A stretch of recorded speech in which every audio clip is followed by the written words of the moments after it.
जहाँ पर विद्यालय, स्कूल है, कॉलेज है, वहाँ शराब खाना नहीं खोला है। गरीब मलिन बस्तियाँ हैं, वहाँ सबसे ज्यादा शराब खाने खोले जा रहे हैं। कि जितनी भी अनुसूचित जाति, पिछड़े वर्ग के लोग हैं, जहाँ उनके ज्यादा बाहुल्य इलाके हैं, वहाँ शराब खाने खोले ही नहीं गए। बोले कि वहाँ के जो शराब खाने हैं वो सबसे ज्यादा महंगे होते हैं। सरकार का अनैतिक जनसंख्या नियंत्रण अभियान है, जिसको शराब पिला करके 30 साल में, 40 साल में हमारे जो नौजवान हैं उनकी विदाई हो रही है। इतने वो गरीब लोग हैं, शिक्षित तो है नहीं, शिक्षा तो दी नहीं जा रही है उनको, तो शराब पिएंगे नहीं तो क्या। एक तो हमें जागरूकता अभियान जो चला रहे हैं उसे और तेज करना। क्या शराब के ठेके बहुजन बस्तियों के पास ही ज्यादा खोले जाते हैं? ये एक संयोग है या कोई गहरी साजिश?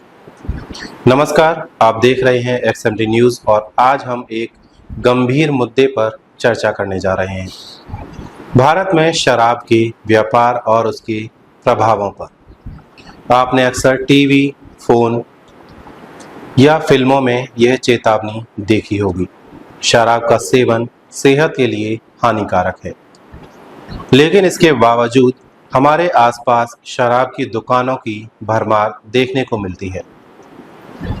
अब जरा सोचिए, क्या आपने कभी गौर किया है कि देश भर में अधिकांश शराब के ठेके दलित और बहुजन बस्तियों के पास ही क्यों खोले जाते हैं? ये महज एक संयोग है या फिर कोई गहरी साजिश? हम आपको आगरा शहर की कुछ तस्वीरें दिखा रहे हैं जो इस सच्चाई को उजागर करती हैं।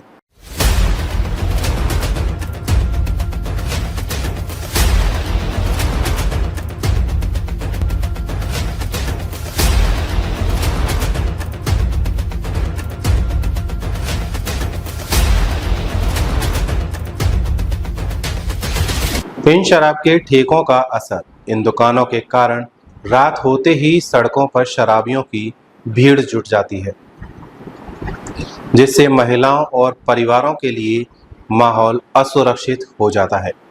आए दिन अभद्रता, झगड़े और अन्य घटनाओं की खबरें सामने आती हैं। इन ठेकों के आसपास न केवल बैठकर शराब पीने की व्यवस्था होती है, बल्कि मांसाहार भोजन और अन्य नशे की चीज़ें भी आसानी से उपलब्ध होती हैं। यह सब मिलकर एक ऐसा माहौल तैयार करते हैं जिससे इन समुदायों की सामाजिक और आर्थिक स्थिति ज़्यादा खराब होती जाती है। जब शराब की लत बढ़ती है तो इसका सबसे बड़ा नुकसान उन परिवारों को होता है जो पहले ही आर्थिक रूप से संघर्ष कर रहे होते हैं। लोग शिक्षा की अहमियत नहीं समझ पाते, जिससे उनके बच्चे अच्छी शिक्षा और परवरिश से वंचित रह जाते हैं। कमाई का एक बड़ा हिस्सा शराब में बर्बाद होने लगता है, जिससे इलाज और बुनियादी ज़रूरतों पर ध्यान नहीं दिया जाता। परिवारों में अशांति और घरेलू हिंसा के मामले बढ़ जाते हैं। इस गंभीर विषय पर हमने बहुजन समाज परिषद के राष्ट्रीय अध्यक्ष और समाज सुधारक दिनेश कुमार गौतम से बात की। आइए सुनते हैं कि इस मुद्दे पर उनकी क्या राय है। आज हम यहाँ पर इस विषय पर बात करेंगे कि जो आपने देखा होगा, अक्सर बहुजन जहाँ पर रहते हैं, दलित जहाँ पर रहते हैं, उन्हीं के आसपास में शराब के ठेके, शराब की दुकान या किसी भी अन्य शब्द का प्रयोग कर लें जिससे आप समझ सकते हैं, वो उन्हीं क्षेत्रों के आसपास खोला जाता है। हमारा प्रश्न ये है कि वहां पर खोलने का कोई रेगुलर तरीका है या फिर किसी रणनीति का हिस्सा है। इसी विषय पर हमारे साथ में बहुजन समाज के कुछ जागरूक लोग, कुछ विचारक, कुछ दिशा निर्देश देने वाले लोग मौजूद हैं, जिनके साथ में हम इन विषय पर बात करेंगे। नमस्कार सर, XMT न्यूज में आपका स्वागत है। हमारा सवाल है, जो बहुजन बस्तियां होती हैं, जहां पर बहुजन लोग रहते हैं, दलित लोग रहते हैं, उन्हीं के आसपास ये जो शराब की दुकानें हैं या शराब के ठेके हैं वो खोले जाते हैं, इसके बारे में आप क्या कहेंगे? क्योंकि बहुजनों का विकास न हो, शिक्षा ही ग्रहण न कर पाए, शराब पिए और मजबूरी करते हैं और शासन सत्ता तक पहुँचते हैं। ये शासन का उद्देश्य है। तो उन्होंने जैसे शराब की दुकानें खोली, उन्होंने पीने के लिए तो नहीं कहा, पीने के लिए तो हम अपने ऊपर डिपेंड करते हैं ना। जब दुकान खुल जाएगी कोई भी दुकान कहीं खोल लीजिए वहीं चलेगी। भाई इतने वो गरीब लोग हैं, शिक्षित तो है नहीं, शिक्षा तो दी नहीं जा रही है उनको, तो शराब पिएंगे नहीं और क्या करेंगे। जो सर कह रहे हैं उनका मानना ये है कि ये सरकार की ही रणनीति हो सकती है जिसकी वजह से ये शराब की दुकानें आसपास में खोली जाती हैं। हम इसी विषय पर इसी सवाल के साथ में हम गौतम जी से भी बात करेंगे। गौतम जी, जैसे कि हमारा सवाल था कि जो शराब की दुकानें हैं, शराब के ठेके हैं, दलित और बहुजन बस्तियों के आसपास खोले जाते हैं, इसका क्या उद्देश्य हो सकता है? इसका क्या असर हमारे समाज पर पड़ रहा है? ये कोई रणनीतिक तरीका है या फिर एक इत्तेफाक है? इत्तेफाक तो है ही नहीं। वैसे सरकार की पॉलिसी है, पहले भी शासनादेश है जी, जहाँ पर विद्यालय, स्कूल है, कॉलेज है, वहाँ शराब खाना नहीं खोला जाता। जहाँ पर अस्पताल है वहाँ शराब खाना नहीं होना चाहिए। जहाँ पर धार्मिक स्थल है वहाँ शराब खाना नहीं होना चाहिए। जहाँ मलिन बस्तियाँ हैं, घनी आबादी है, स्लम एरिया है, वहाँ शराब खाना नहीं होना चाहिए। ये सरकार की पॉलिसी है, नहीं होना चाहिए इसकी सरकार की पॉलिसी। लेकिन सरकार इसके उलट काम कर रही है। जहाँ पर अस्पताल है, जहाँ पर मंदिर है, गुरुद्वारे हैं, बुद्ध विहार है, यहाँ स्लम एरिया है, गरीब मलिन बस्तियां हैं, वहां सबसे ज्यादा शराब खाने खोले जा रहे हैं। बल्कि मैं पूरे भारत के अंदर, पूरे देश के हर कोने में जाकर के इसका मुआयना करके आया हूँ। मेरे पास इस बात का एक बड़ा रिसर्च है कि जितनी भी अनुसूचित जाति, पिछड़े वर्ग के लोग हैं, जहाँ उनके ज्यादा बाहुल्य इलाके हैं, वहां शराब खाने खोले ही नहीं गए। बोले कि वहां के जो शराब खाने हैं वो सबसे ज्यादा महंगे उठते हैं। हमारे आगरा में ही ऐसी मलिन बस्तियां हैं जहां पर दुगने तिगने रेट में वो दुकानें उठती हैं। आबकारी विभाग जो है 3-3, 4-4 गुनी रेट में उन दुकानों को बेचता है, और जो व्यापारी हैं शराब के, वो उसे फिर इसलिए खरीदते हैं कि जहाँ पीने वालों की संख्या ज्यादा है। अब जो पीने वाले जो लोग हैं वो इतने तनावग्रस्त हैं, महंगाई है, बच्चों की पढ़ाई लिखाई के लिए कोई व्यवस्था नहीं है। अब उनको जो सरकारी शिक्षा है उसको खत्म करना है। सरकारी शिक्षा पर ये बोलेंगे तो इनको शराब आसानी से पीने के लिए व्यवस्था कर दो, ये शराब पिएंगे, बच्चों की शिक्षा कहने ध्यान ही नहीं रहेगा। आज मैं देख रहा हूं पूरे भारत में जो सरकारी शिक्षण संस्थान है वो तबाह कर दिए गए। जिन स्कूल कॉलेजों में 1-1, 1.5 लाख रुपए मास्टरों को फीस दी जा रही है, लेकिन वहां पर शिक्षा का जो स्तर है, जो वहां का जो माहौल है, वो खराब कर दिया गया है। अब बताया जा रहा है कि लाखों सरकारी स्कूलों को बंद किया जा रहा है, प्राइवेट स्कूलों को उनका बढ़ावा दे रहे हैं। अब प्राइवेट शिक्षा जो है इतनी महंगी कर दी गई है कि गरीब अपने बच्चों को पढ़ा ही नहीं पाएगा। जैसा कि अभी हमारे दरोगा जी बोल रहे हैं, ये हमारे रिटायर्ड दरोगा जी है, इसलिए अपने दरोगा जी बोलते हैं अभिलाष सिंह जी, कि जब बच्चे पढ़ेंगे ही नहीं, पढ़ ही नहीं पाएंगे, तो फिर वो सवाल जवाब नहीं करेंगे, तरक्की नहीं करेंगे, नौकरी नहीं मांगेंगे। जब पढ़ेंगे तो नौकरी मांगेंगे, तो रोजगार मांगेंगे। तो उनके लिए, उनके माँ बाप के लिए, परिवार के लिए, नशेखोरी के लिए उनके जो शराब खाने हैं उनके घर के निकट खोल दो, तो पिएंगे और वहीं मर जाएंगे। मैं आज देख रहा हूं सरकार की ये आबकारी पॉलिसी की देन है कि हमारे अनुसूचित जाति और पिछड़े वर्ग के, और खास करके मजदूर वर्ग के लोग, चाहे वो किसी भी समाज में है, 50 साल से ऊपर नहीं जा रहे। कोई 30 साल में, कोई 35 साल में, कोई 40 साल में वो उनकी मौत हो रही है। उनकी जो पत्नियां हैं वो विधवा है। वो जितने भी ये मंत्री हैं, अधिकारी हैं, व्यापारी हैं, पैसे वाले संपन्न लोग हैं, उनके घरों में वो बेचारी विधवाएं चौका बर्तन कर रही है। अब उनके बच्चे नहीं पढ़ पा रहे, पति पहले मर गया, अब जिंदा रहना ही उनका मूल मिशन रह गया है। अब जिंदा रहने के लिए वो चौका बर्तन कर रही हैं, उसी से वो बच्चों को रोटी कर रही हैं। अब वो बच्चे जब बड़े होंगे, पढ़ाई लिखाई का कोई माहौल नहीं है, वो क्या करेंगे? वो भी नशेबाजी में पढ़ेंगे, वो भी जल्दी से पढ़ जाएंगे।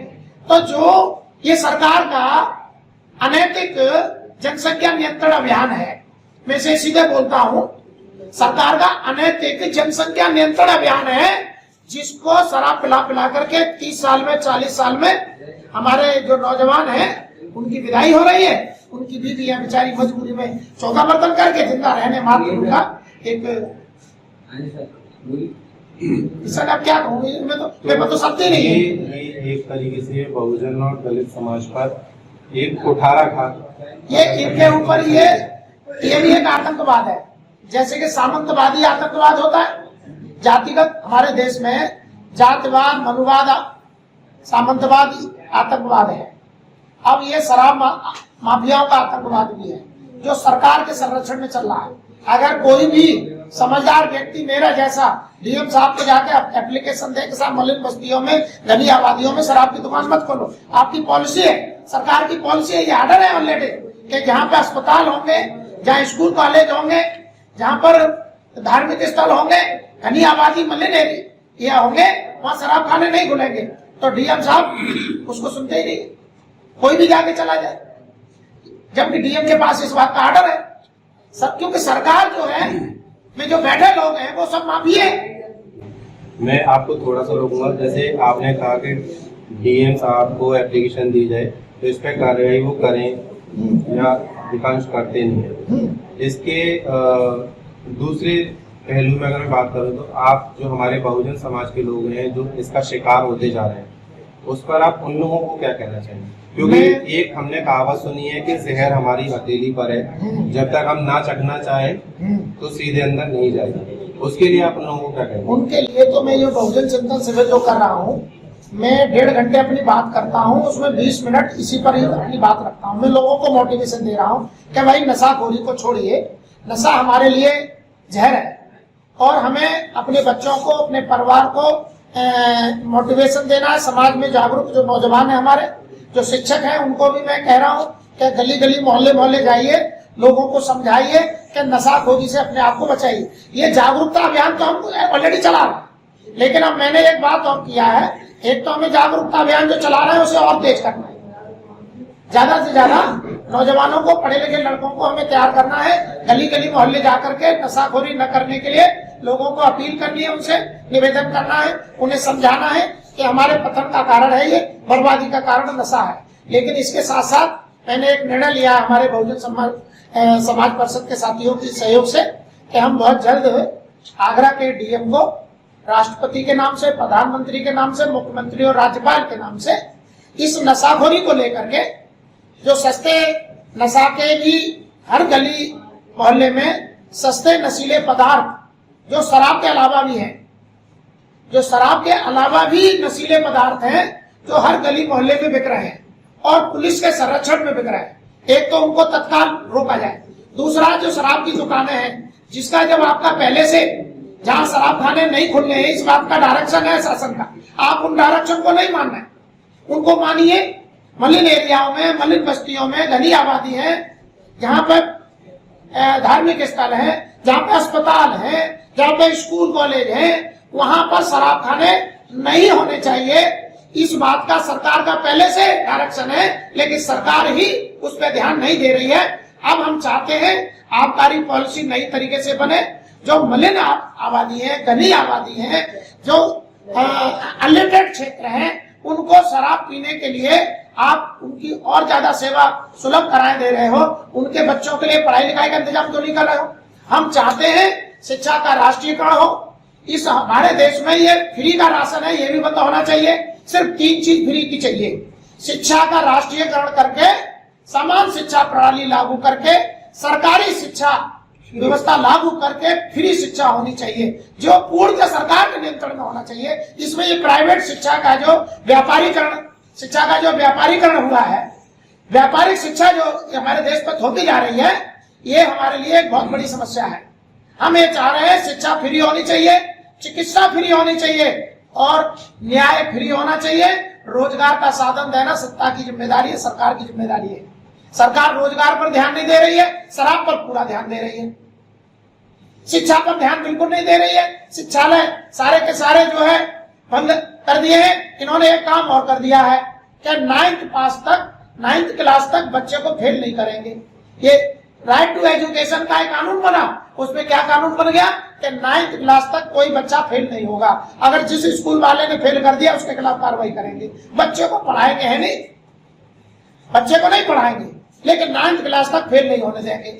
तो हम ये चाह रहे हैं कंपटीशन में रहने दो बच्चों को, ये गलत है।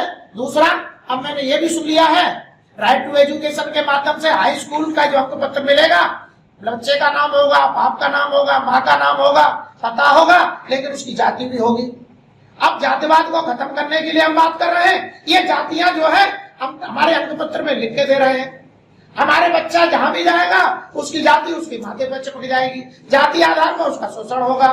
तो सरकार जो पॉलिसी बना रही है वो हमारे खिलाफ बना रही है। तो हम अभी बहुत जल्द जो है एक आगरा के प्रशासन के माध्यम से राष्ट्रपति, प्रधानमंत्री, राज्यपाल और मुख्यमंत्री के नाम से और राष्ट्रीय मानवाधिकार आयोग को 5 अथॉरिटीज को बहुत जल्द एक ज्ञापन देंगे। उसमें उनको 15 दिन का अल्टीमेटम देंगे और 1 दिवसीय फिर बड़ा धरना प्रदर्शन करके पूरे देश को ये संदेश देंगे कि जनता को इसके लिए मैदान में आ जाना चाहिए। सरकार से लड़ना हमारी जिम्मेदारी भी है और अब हम अपनी जिम्मेदारी को निभाएं। जनता को इसमें आना चाहिए और मैं इस काम को करूँ। ये हमारे जो मूल सवाल था शराब को लेकर, उस पर गौतम जी ने अपनी राय रख दी है। उन्होंने कुछ जरूरी ये मौलिक अधिकार जो हैं, शिक्षा, स्वास्थ्य, इनको फ्री करने की बात कही है। जल्द ही वो डीएम को राज्यपाल के नाम, प्रेसिडेंट के नाम, प्रधानमंत्री, मुख्यमंत्री और अन्य जरूरी अथॉरिटीज को लेटर भेजेंगे। उन्होंने धरने का भी चेतावनी दी है, अगर उनकी सुनवाई नहीं होती है तो फिर वो इस पर धरना भी करेंगे। हमारे साथ हैं बहुजन समाज परिषद के सभी कार्यकर्ता, माननीय अध्यक्ष दिनेश गौतम जी। इस समस्या के क्या समाधान हो सकते हैं? शराब के ठेके रिहायशी इलाकों से दूर होने चाहिए। सार्वजनिक स्थानों पर शराब पीने पर सख्त प्रतिबंध लगना चाहिए। प्रति व्यक्ति शराब खरीदने की सीमा तय होनी चाहिए। शिक्षा और जागरूकता के माध्यम से नशा मुक्ति समाज की दिशा में कदम बढ़ाए जाने चाहिए। आप बताइए, क्या आपको भी लगता है कि यह एक सोची समझी रणनीति है या फिर मात्र एक संयोग है? ऐसी ही महत्वपूर्ण खबरों के लिए बने रहिए XMT न्यूज़ के साथ। नमस्कार।